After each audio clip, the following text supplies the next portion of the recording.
राति सारा वर्षा लगिक रही सकाल जाए से भाविली चलो बाहर को जाके कॉफी पीवा। नमस्कार सांग मैंने जय श्री जगन्नाथ स्वागत करुँच आपको आ गए मिनी ब्लॉग को।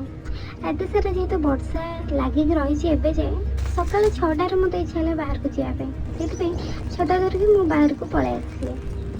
ये जगह ड्रेनेज सिस्टम एत बढ़िया जे आप कौटी भी पानी टे जमीबार देखिपार न माँ हो सारा पर निज पर समय मिलूनी झील थरे उठीगले बास सरला ता पछरे ही दिनटा पलाऊे से झील शोई हजबैंड घरे थे मुझे सकाल सकाल पलि आसली बुलायापी। यही जगहटी मोर गोटे प्रिय जगह कौन पे ना जापान रे बिल्डिंग तो चारिआडे अच्छे किंतु एमती जगह मत बहुत पसंद।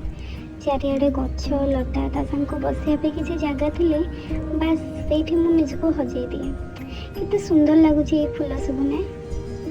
जापान रो प्रत्येक ऋतु रे आपण माने अलग अलग टाइप रो फूल देखिया मिल मते तो फूल से तो अलग ही प्रकार ऑब्सेशन अच्छी।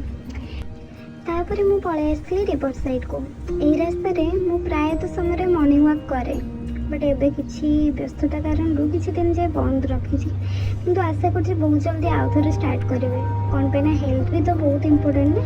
बस एमती बुली बुली मु पहुँची गले निज अपार्टमेंट पाखक। ओफो मु तो कॉफी पाई पूरा भूल जाइए। बाय द वे टिके सुनिले तो आपको किसी शुणा होचे?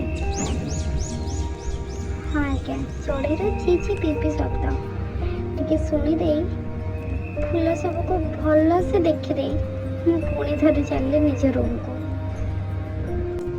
घर को आसी देखी तो झील शोई से निज बनइले ब्लैक कॉफी और तापरे बाहर को जाए एंजॉय करी पीली। एबे मु रहिली पुणी देखा नेक्स्ट ब्लॉग रे से समस्ते भलरे थांतु। Bye bye.